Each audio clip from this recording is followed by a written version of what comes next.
Hey, I'm Vijay Pandey. I'm the founding general partner of the A16Z Bio and Health Fund. And I'm Marc Andreessen, co-founder of A16Z. Marc, thank you so much for joining us. Yeah, it's great to be here. Yeah. So, you famously wrote about software eating the world. And that was basically, 10 plus years ago? Yeah. And actually, that very much seems to have come to fruition. If you look at all these other industries that software really wasn't a part of, software has actually become a dominant part.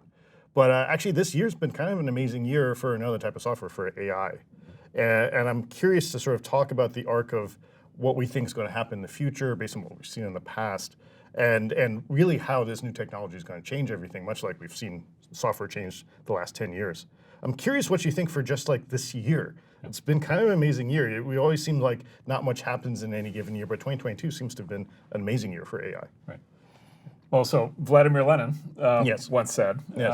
there are decades in which nothing happens, and then there are weeks in which decades happen. Yes. And let's not hope that happens politically anymore, but it does happen, in science and technology. It does happen. There are sort of moments where things kind of hit critical mass. This sort of AI machine learning revolution seems like that's what's happening right now. It's been interesting to watch. It's sort of like, it feels to me at least, it was like there was like a breakthrough moment in 2012, right, that had to do with images. And then there was a lot of work, subsequently that led to, things like the creation of self-driving cars, based on that. And then there was it feels like some natural language breakthrough maybe 3 years ago. And now that's really catalyzed into this, kind of whole thing that we see happening around, GPT and text generation. And then even other applications, transcription, is getting much better. All of a sudden, speech synthesis is getting much better. And then now you've got this artistic revolution happening with image creation, and now video creation is right next, coming up now really fast. And so it seems like one of those catalytic moments. And then it's like every week now there's like it seems like there's like fundamental breakthroughs. There's research papers. There's product releases coming out. So it seems like a cascading thing. The way I think about it as a software person, sort of lifelong programmer, is that there, basically in the fullness of time it will appear. I think that there were kind of two different ways to write software. There was the sort of the old way to write software, which is sort of the classic von Neumann machine, deterministic way, and the whole problem with writing software in the old model is like computers are hyper literal. Right, and so they do exactly what you tell them to do. Right, and every time they do something wrong, it's because you have instructed them improperly, and it's your very humbling experience to learn as a young programmer that everything is your fault. And the machine will just sit and wait for you to fix the problem. Like it's not gonna do that on its own. And then there's this other way to write software, and this has to do with having these AI systems, and then having training data, training the systems, tweaking the systems, and the sort of capability that the way I describe it to kind of normies is that sort of unlocks the ability for computers to more and more interact with the real world, and with the messiness of the real world, right, and the probabilistic nature of the real world. Yeah, well, it seems almost less like writing software, almost like training something. Like when I think about machine learning and image recognition, you talked about it felt like it was almost like training a dog, right? Like reinforcement learning is like we'll give treats as it gets better. But there's something different now. It feels like, I don't know, we've gone from like training a dog to recognize a bird versus like a hot dog or not hot dog or so on, to actually something where it feels closer like training a person. Or I don't know how you feel. Like when we talk about learning and training and data, like what are we training? Where do you think we are in that arc of getting to like eventually HAL 9000 and so on? Well, so while this has been happening, you have kids. Like I have a young child, so I have a 7-year-old now. So as this stuff has all been popping, I've been simultaneously training now the 7-year-old. And anybody who's had kids will recognize what kind of what I'm about to say. But it is really interesting watching little kids. The way I think about, or at least the little kid I have, who's great. It's like everything for the first few years. It's like every single thing he did was like a little applied physics experiment, which is like, let's see what happens if I drop this. Let's see what happens if I eat this. Let's see what happens if I do this to Daddy. Right, and see what the response is. And they just run experiment after. And you can see it very clearly when they're like learning how to walk, because they're like running all these experiments about how to stand up and what to hold on to, and they keep falling over. And then at some point, like the little neural network like actually figures it out. It does learn. Off and away they go. Right. And so clearly it's like it's kind of it's a little bit eerie. Like you can see that a similar kind of thing happening. Look, having said that, like the human brain just like keeps developing, and then it ultimately it clearly has consciousness, achieves higher levels of consciousness, achieves higher levels of sort of self knowledge, reaches the Descartes kind of stage where it sort of has self awareness. Clearly is very creative from an early age. I'm a little less convinced that the software technologies we have now are like on some linear path towards just like quote unquote AGI or just quote unquote like consciousness. Like it's hard for me to believe that consciousness is just simply like emergent from like higher scale neural networks. Like that to me seems like a hand wave. Now, having said that, I have a lot of smart friends who are pretty sure that that's what's going to happen. So yeah, actually, I feel that way as well. So I want to get to AGI in a bit. I mean, and also we can debate whether consciousness is an illusion, as it is. But where we are now is kind of amazing. Like, people can take like GPT-3. You can give it SAT exams. It can do okay. Actually, it can do quite well. Yeah, it can do. It scores at like the one I saw, it scored at like what 1200. Yeah, something like that. Yeah, so it's not bad, right? I can do homework. That'll get you in a lot of colleges. Yeah, right? I actually gave it asked it questions to explain the derivation for the Schwarzschild radius, the black hole radius, to write a code for, let's say, 8x8 tic-tac-toe, like random things that you should never be able to do because it's not just memorizing it, it's generalizing. Right. And it's getting that. But then also it actually seems to have some sort of weird hiccups. Yeah. And that, actually one thing that it really does not seem to get is humor. Right. So I'm kind of curious where you think it's going to go, because before we get to AGI, there are things that an average human can do pretty well that GPT-3 can't. But then there's also what experts can do. Yeah. And what I'm very curious about is actually we may get to some of the expert stuff first before it can do even something like humor. Yeah. The irony is that something like humor that we take for granted might actually be really hard, and other areas might be easier. Right. Well, the ultimate example of the things it can't do, like it can't pack your suitcase. Yeah. Like there's no robot that will pack your suitcase. Yeah. Like it will, and if you try to get her to make an omelet, like it'll shred your clothes, it'll destroy the eggs. They're not, Yeah. so it can drive your car, but it can't pack your suitcase. So it can't do your laundry. Yeah. So there are these interesting kind of twists. So I would describe a little bit as follows, which is I think this generation of AI that we have is impressive. It is a little bit of a sleight of hand. Yes. Which maybe we talk about, and then but I also think actually, to your point, human consciousness or human intelligence is also a little bit of a sleight of hand. Yeah. Maybe slightly different sleights of hand. So the sleight of hand that you see when you're using GPT or one of these image generation things is it's not literally creating new information. Like what it's doing is it doesn't have it has no opinion. Yes. It has no point of view. It has no it's not sitting there thinking on its own, coming up with some new thing. What it's doing is it's basically training. Ideally, what it's doing is it's training on the sum total of all existing human knowledge. Yes. And so for text generation, it's training on all existing human text, right? And so it plays back at you basically projections from the sort of assembled composite of all human text. And so when you ask it to do the 8x8 tic-tac-toe, probably somebody on the internet at some point wrote some paper about how to do that. I think it's a little more than that, because because I asked 56 by 56 or 101 by 101. Yeah. It has some sense of generalization. Yeah. But I'll bet we can check this. I'll bet if we Googled long enough, I'll bet we could find a paper that described a general purpose algorithm for multi. That may be right. It's like somebody did that. Yeah, I've done the same humor experiment. I have it write Seinfeld scripts, and sometimes they're really funny, and sometimes they're just the humor makes no sense. Yeah, I went for Curb, but it's the same idea. Exactly. Yeah. But look, there are a lot of jokes on the internet, right? And so you'd have to you could go back and say, okay, it probably pluck these jokes. Or by the way, maybe there was a paper somewhere where they articulated a general theory of humor, right? Because humor's been studied as a thing, and maybe there's a general thing of humor's the unexpected or whatever, and so it generalizes. Well, it could be too all sitcoms might be the same sitcom at some level, right? Well, so you probably here would be an example. So I also have it do dramatic screenplays, dramatic stage plays. It's quite good at those. You can say write a 3-act screenplay. It will do it, and it will have the proper setup and resolution and so forth. But there are systems for screenwriting in Hollywood where they have 3 acts and then they have 15 beats, and then they have it's all Rocky or it's all Star Wars.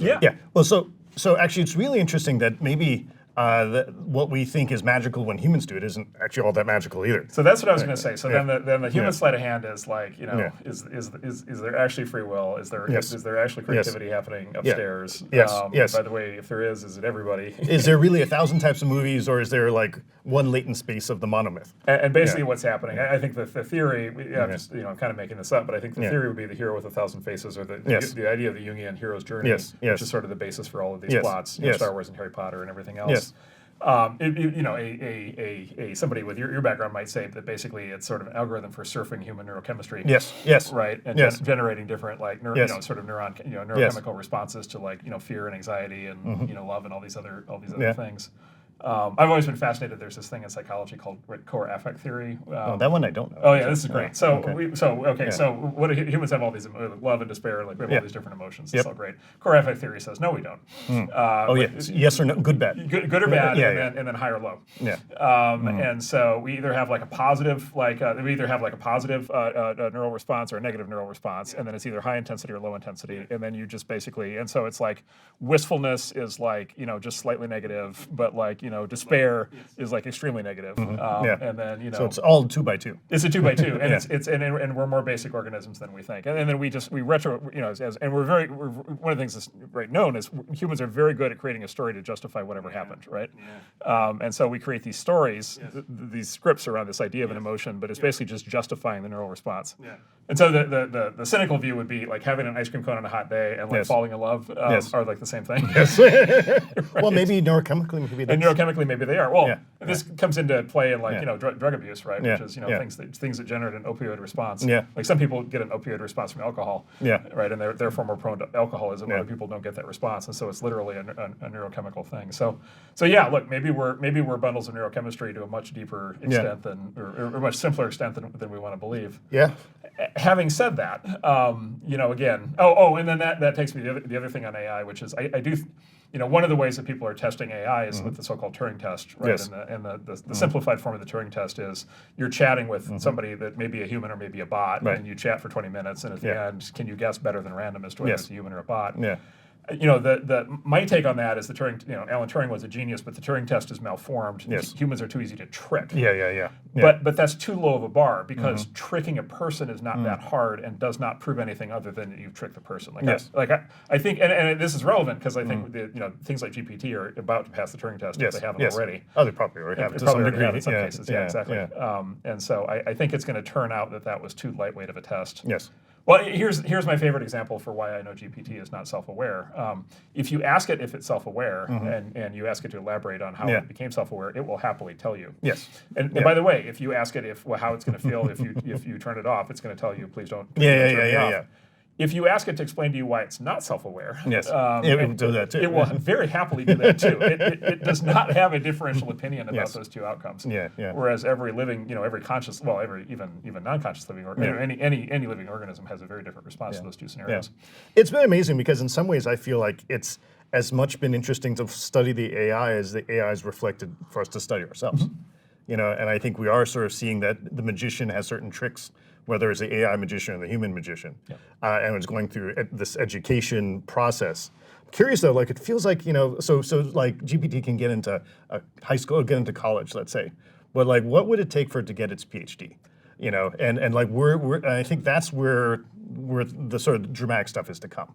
Well, so again, exactly your point. That's stressed. I would ask the question the other way, which is like, well, okay, what does it take to get a PhD? What does it take for a human to get a PhD? How are the universities doing? Yes. How are they doing on quality control of their own programs? Yes. How many people are getting PhDs today that we would say are like actually valid, like scientific, whatever, actual accomplishments? By the way, people who got, professors 100 years ago, like how would they score the PhDs that are being granted today? Would they say, well, the bar is higher, or would they say the bar is lower? Lower. I think they would say the bar is dramatically lower. Yes. Right. And so, the answer might be we have lowered the bar. But the same thing for college admissions. Like, what does it take to get into college? Well, what does it take to finish college?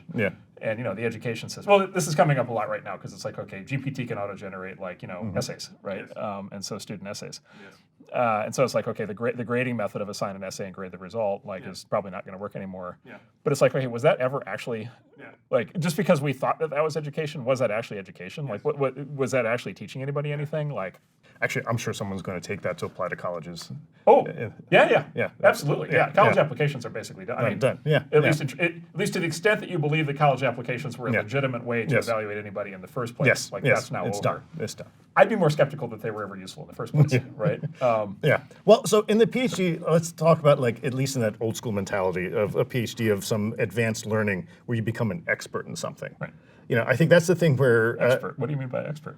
let's say the ability to be in the top 0.1% of what? humanity, of let's say designing a drug or Actually building, doing something. Oh, Yeah. interesting. Is that what they is that what they teach? Yeah, Is yeah. Well, is that what that's they teach in universities? that is my goal. Certainly, I wasn't aware that was part of the curriculum. I think it is it? sometimes, or at least that's what you have to do eventually when you get out. Right. Okay. Yeah, and you have to apply it. And I think it's where I think it is one of the things about being an expert in my mind is that something that is the difference between bad, good, and great can be really close. Right.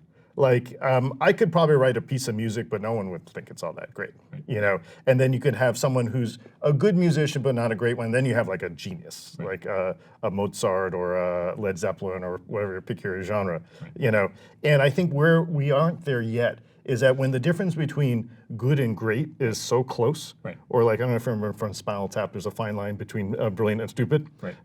I think that is where I think it hasn't really hit yet. Right. In that, if you look at the jokes are just kind of okay. The screenplays it makes are not like brilliant screenplays. Right. I think it could get into college, but could it win best screenplay? Okay. And so that's this part where I think we're not there yet. Okay. But that I think we're getting there. So name a great music composer generated by a music PhD program in Yeah, the university system in the last 100 years. Yeah. Name one.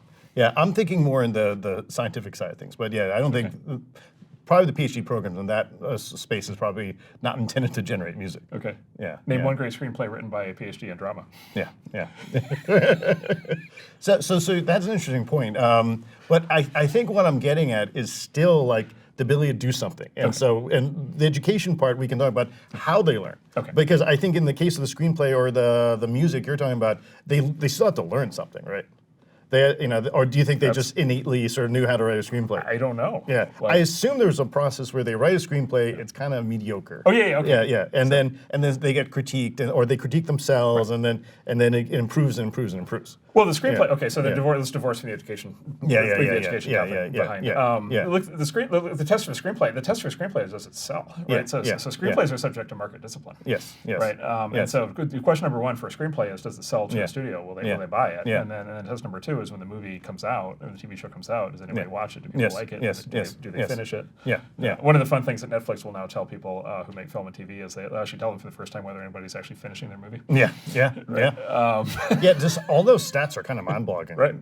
Yeah. A lot of movies, people go to the theater and they feel invested in and they don't want to leave in the middle. But Netflix, it's very easy to punch out. It turns out a lot of screenplays. This is something that professional screenwriters will tell you. It can't ever sag.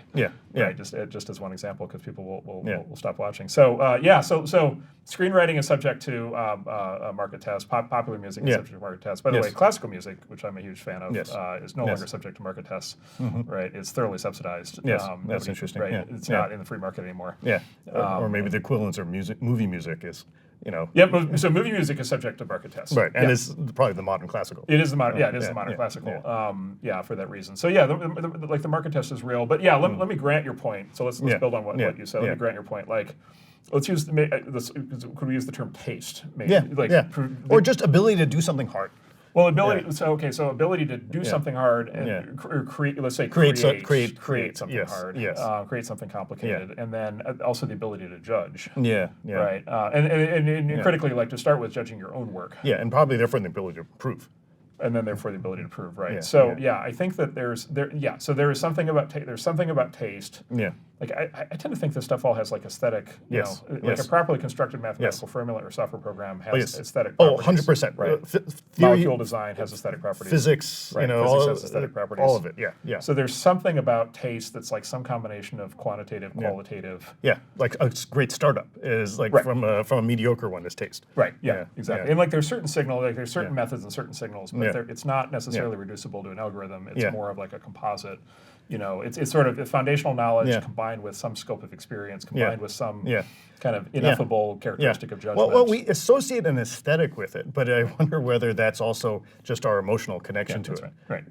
Because I think we have this good right or wrong, or more right or more wrong, like a gradient. Like that's the right direction. Right. But a lot of it's also whether something is elegant versus like just a hack. Right. You can tell whether these great things are just simple and powerful rather than like some complicated machine to do something that this is going to eventually fall apart, or that you think about that's true in physics or in a go-to-market or in music. It has all that, both that sort of complexity and a simplicity at the same time. Right. Yeah, that's right. But I'm curious, like, so when AI gets to that point, which I think that's a when, not an if. Okay. Yeah. Or so why would you say, why wouldn't it get there? Because like, do we even understand how it works in people? Yeah, like, maybe we don't have to. Well, maybe we don't have to. So this is where I describe this. This is like the AGI question. This is where I call the hand wave. The embedded assumption that it's a when is that it will be an emergent process that will sort of unlock as a consequence of greater and greater levels of scale. Maybe. Yeah. One way of looking at that is yes, that is just what's going to happen. That's how human consciousness emerged. Like that's obviously what's going to happen. The other approach from that is it's just a massive. It's a hand wave. It's a hand wave, and it's what the kids would call a cope. and the cope would be okay. So here, let me ask you a question in return. What is the subspecialty of human biology and medicine that best understands the nature of human consciousness today? Oh, I don't think there is one. Right? There is one. Anesthesiology. Okay. Well, which is poorly understood. Well, it's poorly understood, but they know how to turn it off. And they know how to turn it back on. Yes. They've got the on-off switch. That's all we got. That's all we have.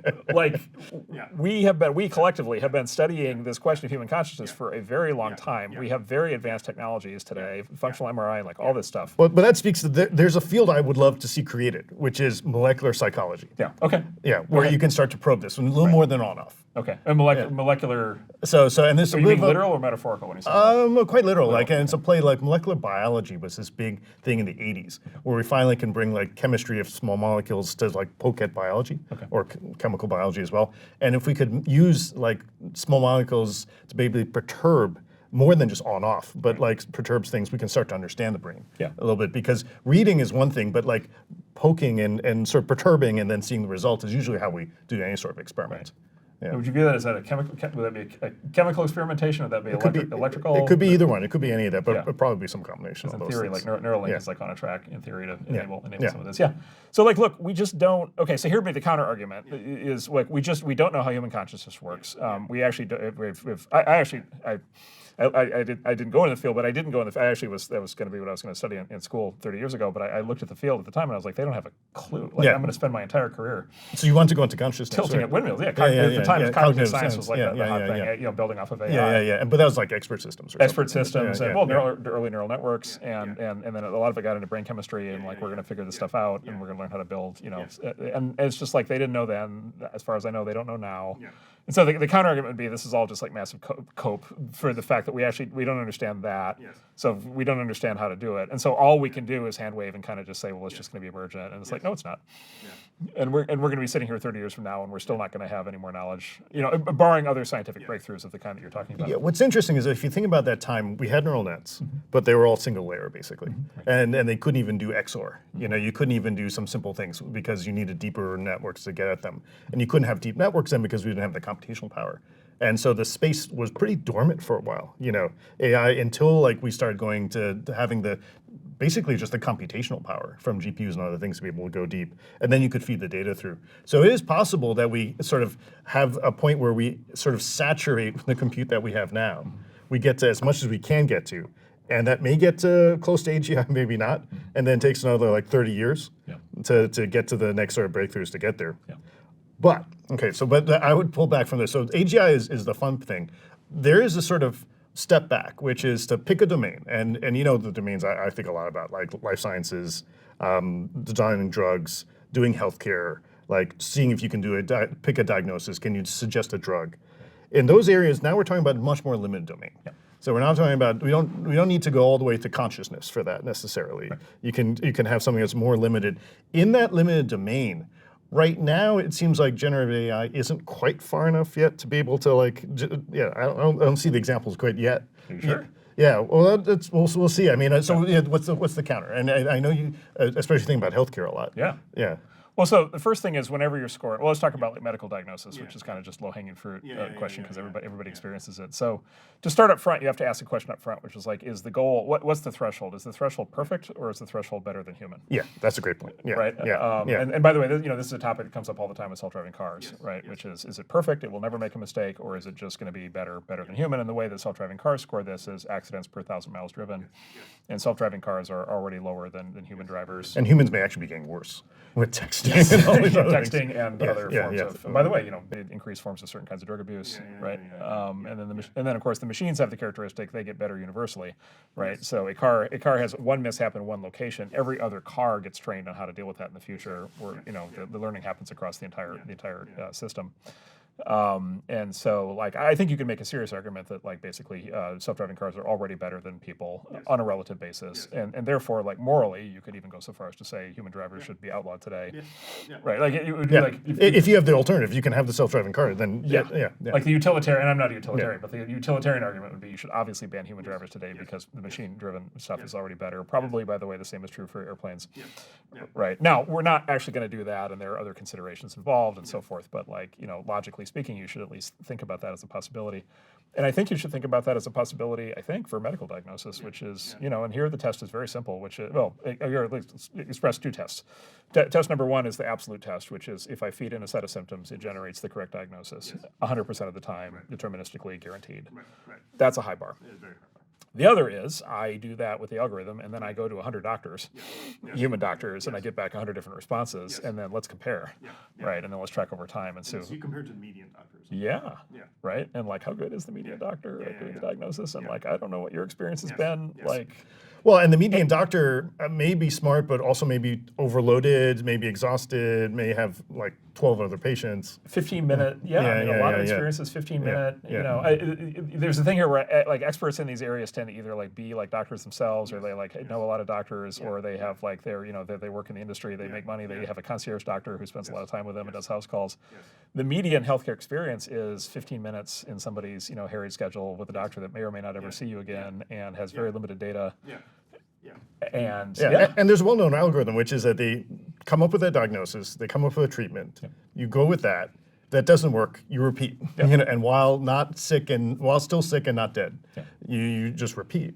And I think many of us have been through that. Well, and then there's all the other sort of things. So then there's like drug interaction. Is any one doctor tracking all the interactions of your drugs? Then there's this other issue, which is, okay, they give the prescription. Is there actually compliance for taking the prescription? Does the doctor actually know whether you're taking the prescription? Are they able to compliance evaluate? is one of the biggest disasters. Right, but that means like the ability for a median doctor to even evaluate the success of a treatment. They may not be able to do it because they may not have the data on compliance. And so, like, you look at the existing, I don't know, for me, you look at the existing system by which this all happens, it's very similar to looking at the existing system by which people actually drive cars, which is like, oh my God, this is not good. Like, this is really not good. And we kind of fool ourselves into believing that it's good because it kind of feels good, and we don't really want to look behind the curtain, but we look behind the curtain and it's pretty horrifying. And so from that standpoint, if you follow that logic, then it says, okay, if the machine could do a better job, if the machine was twice as good at just like listening to symptoms, giving you the response, doing the prescription, doing the follow-up.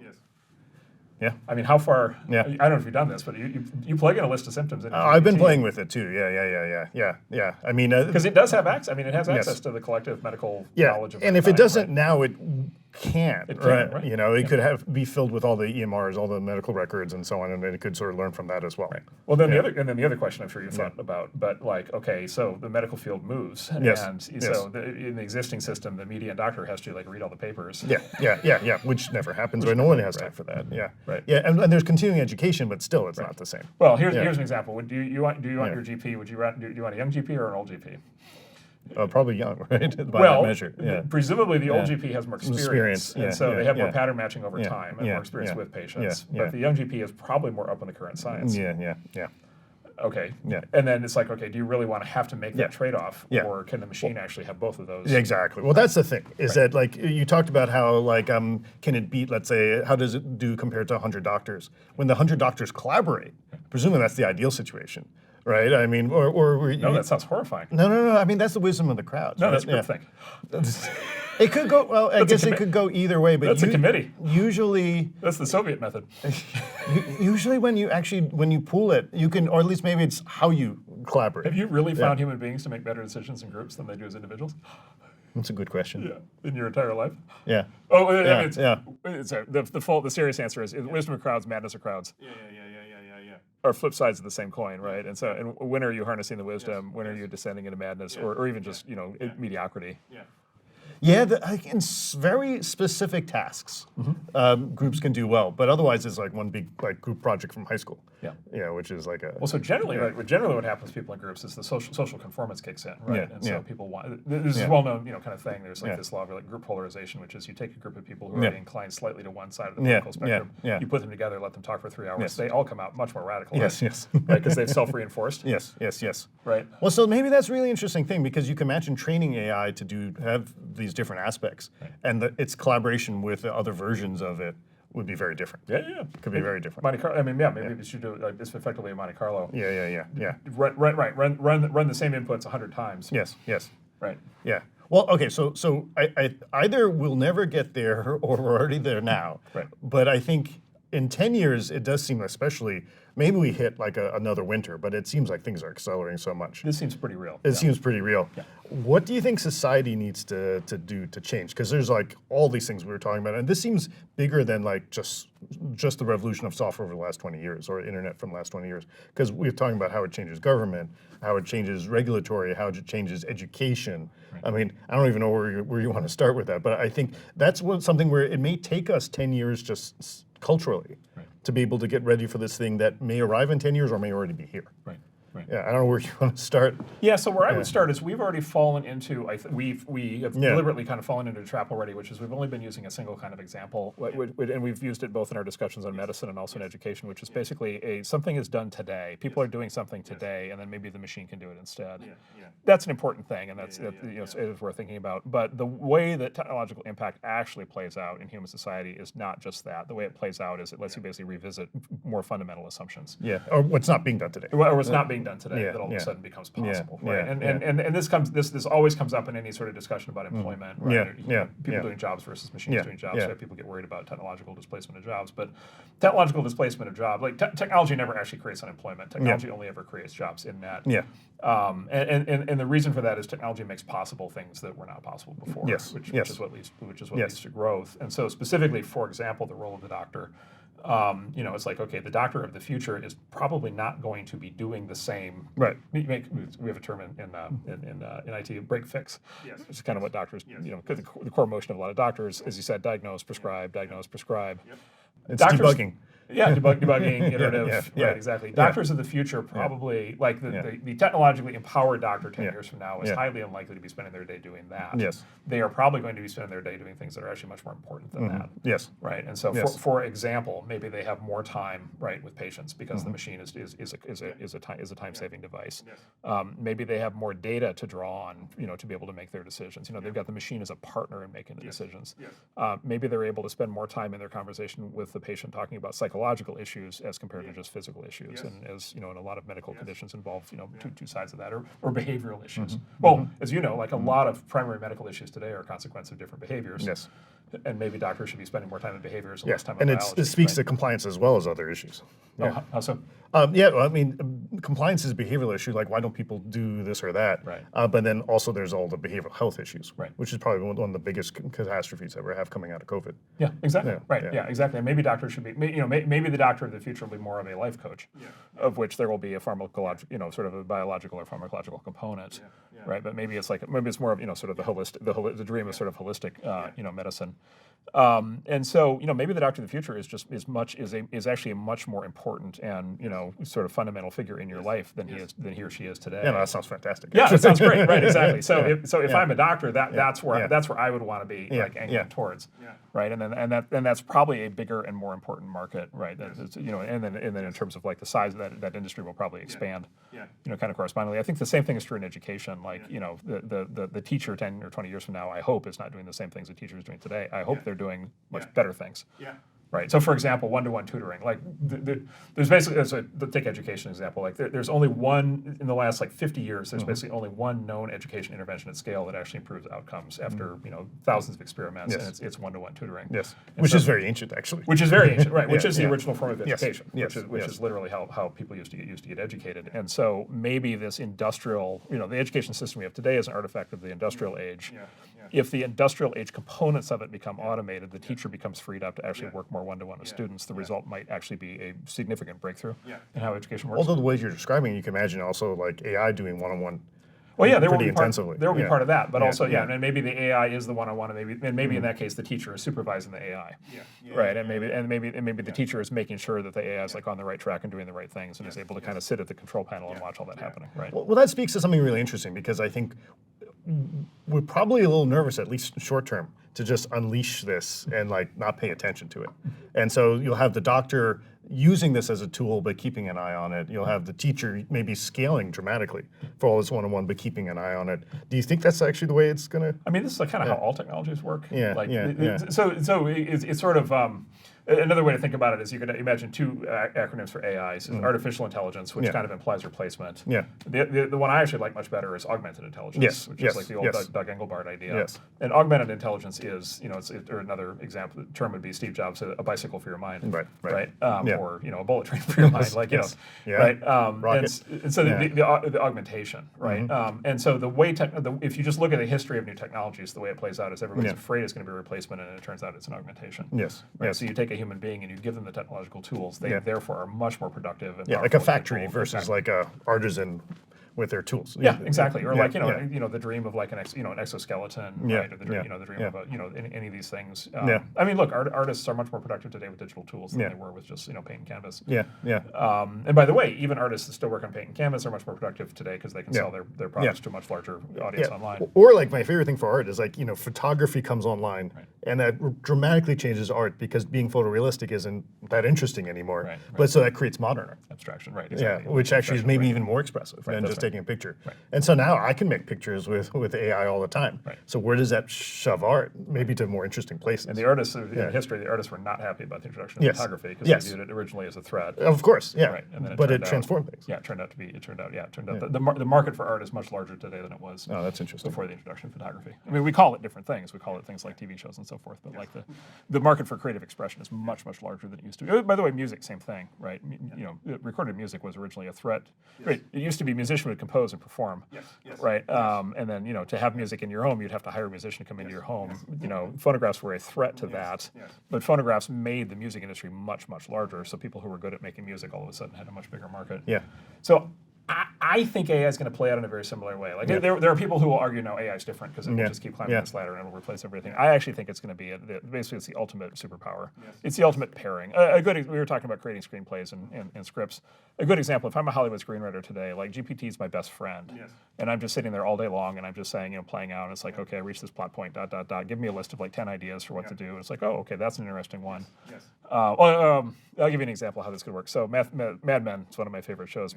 Matthew Weiner, ran that show, and he was always praised. He's like, wow, that show is so unpredictable. Like, you never knew where it was going. And he said, yeah, well, the technique we had in the writer's room was at any given time, we had to figure out what happened next in the plot. We would brainstorm, we would come up with the five sort of things. Obvious things. Five obvious things, and then we would rule all those out. So GPT would be obvious things, and you rule those out. Exactly. So it pushes creativity. All of a sudden, every individual screenwriter can do that without having to have a whole writer's room to brainstorm. You just plug that in, it gives it back to you in 2 seconds. You're just like, okay, not those things. I'm going to do something else, and now I am more creative than I was before. Well, your comment about music is really interesting because now we got Spotify, so we got everything in your pocket. Can imagine like the AI Spotify, which is like the doctor, the personal trainer, the educator, like all those different things in my pocket, available right now for whatever I need to do. Yeah, that's right. And with the human escalation path, right? It's like the AI therapist or whatever, but with the thing of like, well, okay, I really have a thing here. Especially if it gets really serious, to escalate immediately. Yeah, that's right. Okay, so what's going to hold us back? What do we need to change? So I think it's mostly fear. So this is where maybe I'm a radical on it because this is usually where people start talking about like regulation. I think it's fear. Like we have these fear-driven reactions. I always think about there's this deep-seated myth in human societies, the Prometheus myth, right? And the Prometheus myth is all about new technology, right? And the Prometheus myth is like basically this new technology of fire, and fire is one of these classic technologies where like it can be used for good, it can keep you burn alive, the village down, right? Or it can be used very badly, right? And it can destroy your whole world. And so, Prometheus famously, goes and retrieves, fire from the gods, and his punishment for it is to be chained to a rock and have his liver pecked out every day for the rest of eternity, right? So, embedded in there is like the anxiety about the new technology, and then the arrival of the new technology maybe is like, the fear, right, is that it's net bad, and that the person who does that should be punished. And so I always find that myth kind of plays out over and over again in all these discussions about regulation. That this stuff, especially it's the gods who punish him, right? The existing gods. Yes. Well, on behalf of existence. But So I think generally it's this. It's just you get these fears. If you look at the history of we talked about some of this. If you look at the history of new technologies, they generally have had these fears. Every step along the way, every new technology has been created with some prediction that it's going to upend the social order and cause the enormous well, it chaos. does upend to some degree, right? And it will do that, but generally speaking, in a positive way, on balance, technology is why we live much better lives today. Certainly, people now would not want what people had 50 years ago. Nobody would make that. Yes, right. And you could go back in time infinitum. It'd be like that, right? Nobody would ever make the trade. Nobody would ever make the trade to go back in time. It would never happen. And right. That's literally it's because you would not want to lose the technologies and the consequences of the technologies you have today. So I think that's true. And so I actually think like fear may be the rip off FDR. Fear may be the actual biggest threat. Fear leads to the kind of reach for regulation. I'm a skeptic. I don't. It's like I don't know. Regulating math. Like, are we really going to regulate math? Well, but it's not going to look like regulating math, right? It's going to look like regulating this superpower. Well, that's what they're going to say, right? But then the actual implementation of it is regulating matrix algebra. Regulating algebra, regulating linear algebra. Like, are we really going to regulate linear algebra, matrix multiplication? Like, really, seriously? And then even if we do, are we going to possibly do it in a way that makes any sense? Well, okay, but it obviously won't look like that. It will be saying, well, we can't have computers drive cars, right? Or like how do you give the computer a test? Or how do you know? Like, okay, you make this. I'll be the cynic. So, okay, you make this claim that the computer AI is better than human. Like, how do I know that? Because as it turns out, because the cars are driving. So it's okay. So here's So here's how that played out in self-driving cars. Which is interesting. There was one category company that said we're going to basically wait until it's perfect, and we're going to basically try to validate. And we're going to work with the regulators. We're going to build this stuff. They're not driving. And they're not on the road. They're still not on the road. There's another category company that said, you know what, let's evolve out of basically the cruise control. And it's sort of cruise control, and then it's radar-based cruise control. And you get humans driving with it, and you label data. And exactly. And you don't expect the car to drive itself from the very beginning. The car is like an autopilot kind of thing. The expectation is you pay attention. Like, Tesla's the company I'm alluding to. And if you turn on full self-driving on Tesla, you're still told like you're not supposed to be watching a movie. You're supposed to be actually paying attention, and the car will like alert you when it's time to pay attention. But notwithstanding that, Tesla has been climbing the ladder on self-driving car functionality capability. They do new software releases, push live to car at night anytime they want. Those new releases are not being tested by any federal, NHTSA, whatever is not reviewing these things. There's no actual test happening, and that has led to incredible progress, including, as we said, clearly in the data. This is now safer because you can't make it work just magically, right? It has to happen gradually, right? Because it's actually much like medicine. It's entering into a complex system with a lot of variables in the real world. Like medicine too, it's like life or death. It's just serious. But we go back to how we started the conversation. The wait for permission thing, the binary 0 or 1, wait for permission, wait for perfection thing, versus the incremental, let's get better and better and better, and the threshold is it better than humans? Is it a net improvement? I mean, clearly in self-driving cars, that second approach is the approach that's working. If you just observe the real world. And you think you get to the tipping point where let's look at the statistics we have, because we have all this happening right now. We have the statistics, and it's like so much better than humans. Why wouldn't we do it? Yeah, exactly. Right. And then at some point, the morality tips where it's like, well, obviously we have to go in this direction because it's just obviously better. I suspect we're going to get there in medicine pretty quick. I would say I'm an optimist on that. And again, I'm not an optimist because I think the AI is going to be perfect. I'm an optimist because I think the status quo is not that great. Well, that might be like you start empowering doctors, you give them tools, they start using them, and you start empowering patients. Patients start using them. And actually here, I think it's even different than a car because you're not on a road. It's your body or whatever. And actually, patients are driving their own healthcare more than ever. I think COVID was another sort of tailwind there. So maybe it's just about developing the tools and giving them out. Well, here would be an example. So let's use our screenwriting example. Let's apply it yeah. to medicine, which is, a given set of conditions. There may be many possible diagnoses. Yeah, An experience I've had Yeah. is there's a set of symptoms. Yes. One doctor comes up with one diagnosis. Yes. Another doctor comes up with a different diagnosis. You read the literature, and it's like actually both of those diagnoses in theory are. But like for some reason, the one guy only thought of the one, the other guy only thought of the other. Yeah. So a way for doctors to start using this technology today would be plug in the symptoms, give me 5 possible diagnoses. Yes. Okay. Oh, I didn't even realize, right, that, because maybe this is a new thing since, I went to medical school or something. I didn't even realize diagnosis number 3 was an option. I should go look at that. Yes. Yes. Right. And so the doctor is still doing the diagnosis. But it's your screenplay example. You're augmented. As a doctor, you're augmented because the AI in that case is alerting you to things that you should know but didn't know. Yeah. Right. Yeah. I mean, that's interesting. It's almost like having a mentor or just someone to riff with. Yeah, that's right. Yeah. And right, it's a great thing is it is a machine. It will riff with you as much as Yes, you want. yes, Like it will sit there at 3 in the morning and do this 100 times for you. It's happy to. It doesn't get bored. It doesn't get tired. Yes. By the way, and then it also has the advantage. It has all the up-to-date information. Yes. Right. And all the outcomes. And when it makes a mistake, it actually can learn from it rather actually from being other than being like devastated by it or emotionally reacting to it. Right. And like self-driving cars, if some other doctor in some other state had a patient last week and they made a mistake and they fixed the mistake, it will not make the mistake again on your patient. Yeah. Right. Yeah, so I mean, so you think, and so that is a very different regulatory play than we've seen in the history of healthcare. Well, I think that's just, you tell me, I think that's just going to happen. So here's what everybody knows. Okay, I'll give you a couple things everybody knows. Everybody knows that patients should not be on Google Googling their own symptoms. Everybody knows, every patient now does that. It's called Dr. Google. Exactly. Literally how it's called in the field. Right, and there's no way, you're not practically speaking going to regulate that out of existence. That's going to happen. I think doctors using these new tools as an augment is something that they can just do. It doesn't require approval. So the ship has already sailed, do you think? I think so. Yeah. And by the way, patients using GPT, if it hasn't started, it's going to start imminently. Yeah, probably will. So the patients are going to show up with the results of GPT queries, and the doctors are going to have to respond to that. And so they're going to end up being in this world whether they want to be or not. But that's actually really interesting because as a patient, and I probably know just enough about medicine to be dangerous to myself, but like I show up with the doctor and I have all of that thought out, basically that might equalize the patients. Such that they can actually come much more educated and become much more thoughtful, and they become much more in the process as well. Yeah. Okay, so what goes wrong? Double-edged sword. I mean, do you, as a doctor, do you want your patient? Yeah. Do you want your patient more educated or less educated? They may just be humoring me, but I think they want them more educated. Maybe with you they want you more educated. With me they might look a little bit more sideways. Actually, but if it was really helpful, I think they would. I think it's just about how good it is, right? Yeah, that's right. Okay, so what goes wrong?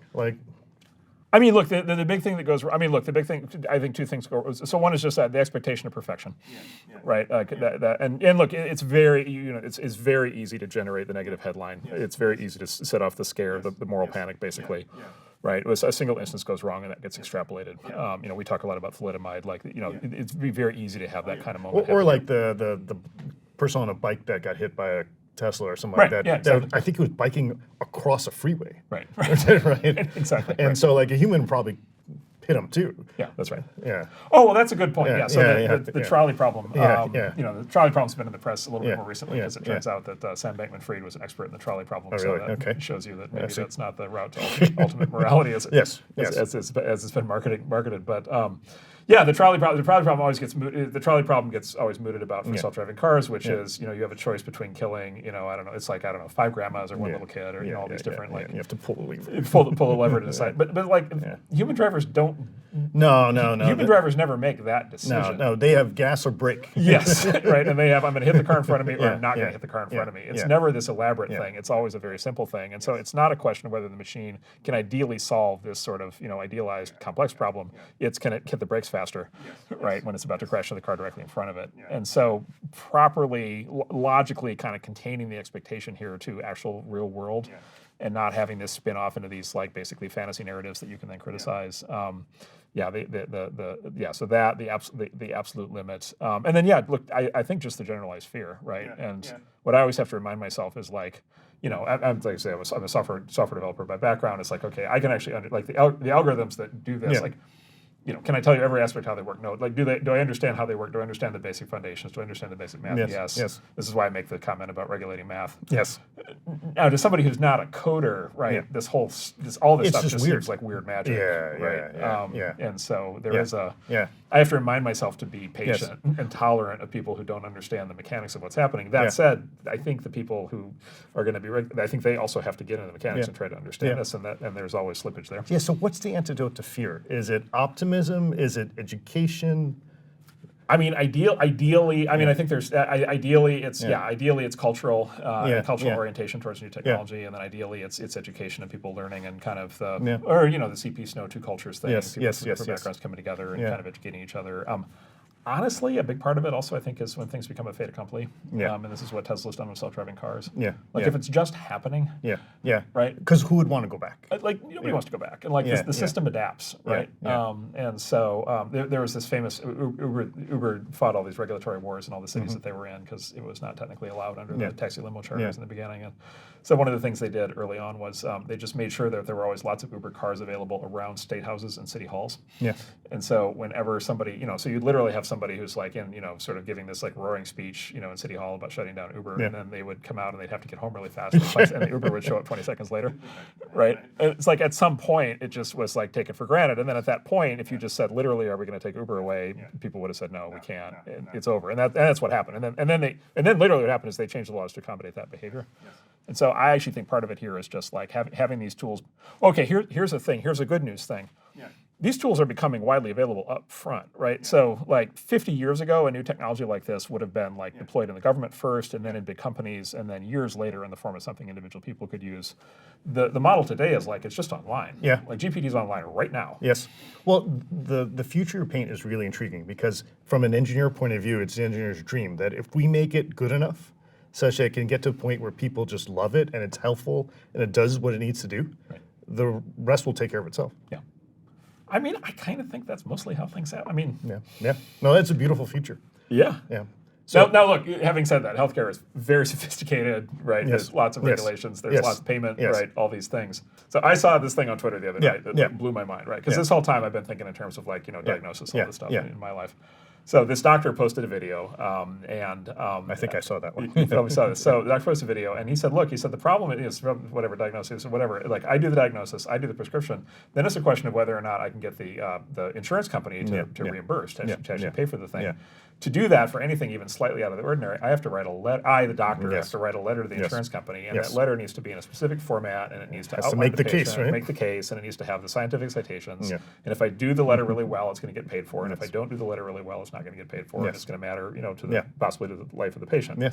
And so he's like, it turns out GPT is really good at writing those letters. With the references. With the references, yes. With the scientific references, like full on, right? And so you've got this, that's another way to think about it, is you've got this bureaucratic process, which is legitimate and required and needs to exist. And that data needs to be submitted. And honestly, it does not matter to that process whether that document is written by a human or a machine. But all of a sudden, if every doctor in the world is really good at writing correctly, properly, those letters, then all of a sudden, it goes to the thing, all of a sudden that doctor now has another, whatever, 4 hours a week to actually take care of patients. Like that's the kind of thing that I think is going to happen quite quickly. And what was interesting about that example is you can imagine that example having a big impact on the efficiency of the healthcare system today without any regulatory changes. Without any changes. It's within the system. Within the system, working actually within the system. And so, and that was the one where it's just like, oh, in retrospect, that's obvious. I just hadn't thought about it. One guy thinks about it. All the other doctors start to do that. The whole system upgrades, step function, one time.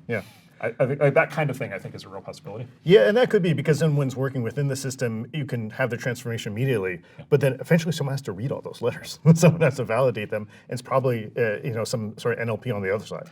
Well, that's right. It's corresponding. So we have this company called Do Not Pay, which is this company. It's an app that sort of acts like a bot. And I've used the app. It's very nice. It's for people. People should try it. And it basically it'll basically get you. It started to get you like out of. It was started to get you out of like basically fake sort of BS traffic tickets. And then he did this thing a while ago where it will unsubscribe you from all these consumer subscription services like Comcast or whatever. Like they all make it hard to like ever turn off the subscription. And so he has this way to the bot will do it for you. And so he just started using AI in the bot. And so he now So the way a lot of consumer subscription companies work is you can subscribe online, you can't actually unsubscribe online. You have to call an 800 number and you have to argue with the person. And there's actually this thing in these companies called save teams where they're actually paid specifically to prevent you from unsubscribing. And they'll try to cut special deals with you and they'll try to talk you out of it. And so he has this thing wired up where now he has a AI generated text with then text to speech. Oh, it's just talking. And it talks to the customer service person at the end of the line. And it basically with infinite patience. Yes. Right. And so it will just sit and it will just argue like, no, I am actually going to unsubscribe from this. No, I'm not going to accept your special offer. No, I'm not going to call you back tomorrow. Right. Yeah, exactly. Until finally the other guy gives up and says, okay, fine, I'll take it. I'll stop charging you. And so it's like, okay, it was a precondition of the system that worked the way that it did. It was a burden on people to have to deal with that. AI can now step in and equalize the power imbalance between the customer and the company. And presumably that will change the system. Yeah, well, one would think. One would hope, right? And to your point, like step one for changing the system might be retaliation, which is all of a sudden the save teams will be bots, and so maybe the bots will be arguing with the bots. But at least it gets you out of this kind of Kafka-esque thing you're in today, where when you deal with these big companies, you're dealing with this giant you're an individual dealing with a giant bureaucracy. At least it like equalizes the power. Well, that's kind of amazing, and that will be the spark for changing things. Because once you're in that sort of system, like we got to do better than this. Yeah, this is crazy, right? Just having bots argue with each other all day long is just clearly stupid. Yeah. Right. And especially when it's bots on both sides, now we can finally say, well, let's do an API on both sides. So let's do something smart on both sides. Yeah, just connect it. Yeah. Yep. Well, Mark, I mean, that's such a sort of beautiful, optimistic view of how this could go, right? Because the future we're talking about is actually much more engineer-driven, that if an engineer can build this, and it really, really works, it really helps patients, it really changes things, it'll get adopted. As it gets adopted, culture will work around it. And we'll love it, and we'll not want to go back. And then the future will just be right in front of us. Yeah, I mean, look, patients are going to get a vote. Yes. Doctors are going to get a vote. Right. Yeah, and look, it's an industry made up of people, a world made up of people. People will get a vote. Yeah, beautiful. Thank you so much for joining us. Good. Yeah, you bet.